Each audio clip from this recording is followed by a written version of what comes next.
নমস্কার। বলতে চাই আঙিনায় মন খুলে হাসি পর্ব 14তে আপনাদের স্বাগত জানাই। আশা করি আপনারা ভালো আছেন। প্রতি শুক্রবার এই মন খুলে হাসি সিরিজে আমরা হাসির চর্চা করি, আমরা হাসির আড্ডা দিই। আপনারা আজকে যারা যুক্ত হয়েছেন আপনাদেরকে অসংখ্য ধন্যবাদ। চলুন আর কথা না বাড়িয়ে আমরা চলে যাই সরাসরি হাসির আড্ডায়। প্রথম জোকস। এই যে আমরা বাড়িতে গৃহপালিত যে কুকুর বা বিড়াল পালি, এদের যে ভাবসাব, এদের ভাব দেখে এদের মনে কি কথা আছে সেগুলো বোঝা যায়, পড়ে নেওয়া যায়। যেমন কুকুরের ভাবনা। কুকুর মনে মনে ভাবে মনিবকে নিয়ে যে মনিব আমাকে খেতে দিচ্ছে, আমাকে থাকতে দিচ্ছে বাড়িতে, আবার আমাকে আদর করে। আমার মনিব নিশ্চয়ই ফেরেশতা। এবার বিড়ালের ভাবনা। বিড়াল কী ভাবে? বিড়াল ভাবে যে আমার মনিব আমাকে খেতে দিচ্ছে, আমাকে থাকতে দিচ্ছে, আবার আমাকে আদর করে, আমি নিশ্চয়ই ফেরেশতা। বিড়ালের এটা ভাব। বল্টুর পরীক্ষার রেজাল্ট দেখে বল্টুর বাবা জিজ্ঞেস করছে যে কি করেছো তুমি, ফলাফল অঙ্কে কত পেয়েছো? বল্টু বলছে, বাবা 1-এর জন্য 100 পাইনি।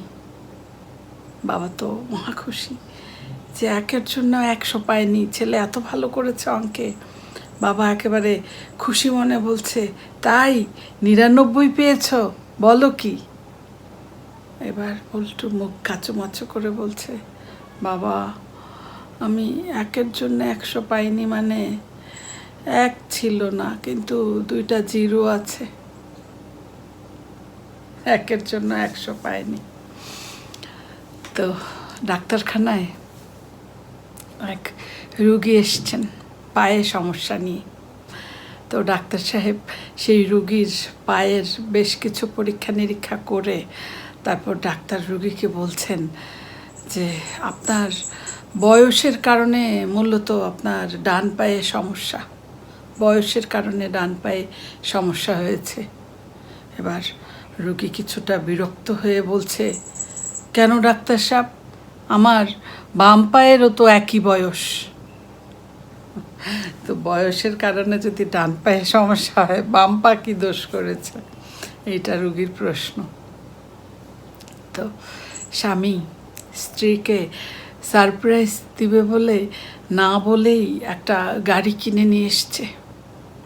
বাড়ি এসে বউকে বলছে যে দেখো তোমার জন্য লেটেস্ট মডেলের একটা গাড়ি এনেছি, দেখো দেখো কি সুন্দর কালার, গাড়ির কালারটা তোমার পছন্দ হয়েছে না?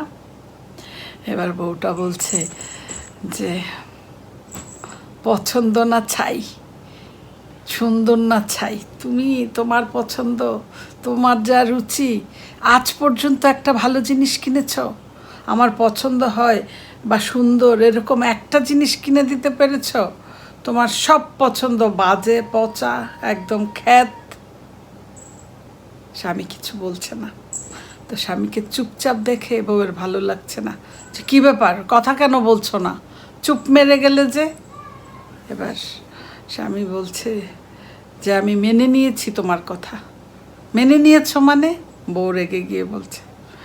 তারপর স্বামী বলছে, মেনে নিয়েছি মানে তোমাকেও তো আমিই পছন্দ করেছি, এই জন্য আমি মেনে নিয়েছি। তো স্বামী স্ত্রীর এরকম মিষ্টি ঝগড়া। তো এক বিদেশি ভদ্রলোক একটা মোটামুটি টাইপের যে ভাতের হোটেল, এরকম একটা হোটেলে ঢুকেছে, খাবে দুপুরবেলা খাওয়ার জন্য। তো বিদেশি ভদ্রলোকের স্বাভাবিকভাবেই একটু ভদ্রতা বেশি। তো উনি ঢুকেই ম্যানেজারকে বলছেন গুড আফটারনুন। তো ম্যানেজার আবার লেখাপড়া করেননি, উনি তো তাহলে গুড আফটারনুনের মানে বুঝবেন না। উনি বলছেন যে স্যার আসলে এটা মুদি দোকান না, এখানে এখানে গুড়, আটা আর নুন পাওয়া যায় না।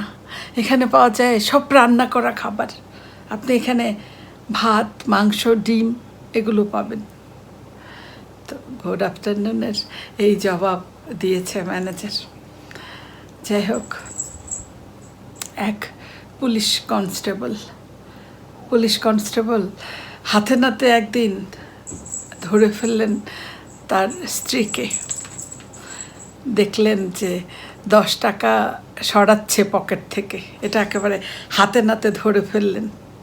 এবারে পুলিশ বলছেন, সেই পুলিশ কনস্টেবল তার বউকে বলছেন যে আমি এখন অন ডিউটিতে আছি, আর তোমাকে আমি হাতে নাতে ধরেছি, এখনই আমি তোমাকে জেলে পুরব, নিয়ে যাব।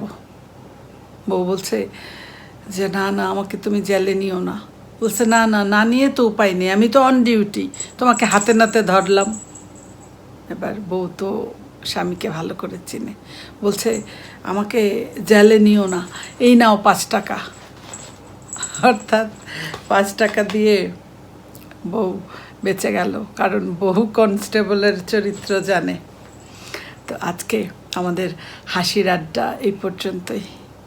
যদি আপনাদের ভালো লাগে, আপনাদের মুখে এতটুকু হাসি ফোটাতে পারি, তাহলেই মূলত আমার এই যাত্রা বা আমার এই আজকের বলা সার্থক হবে। তো এতক্ষণ যারা পাশে ছিলেন আপনাদের অসংখ্য ধন্যবাদ জানাচ্ছি। আবারও আগামী শুক্রবার এই মন খুলে হাসি যে সিরিজ, সেখানে আমরা হাসির আড্ডা দেব। ততক্ষণ আপনারা সবাই খুব ভালো থাকুন, সুস্থ থাকুন আর মন খুলে হাসুন। শুভরাত্রি।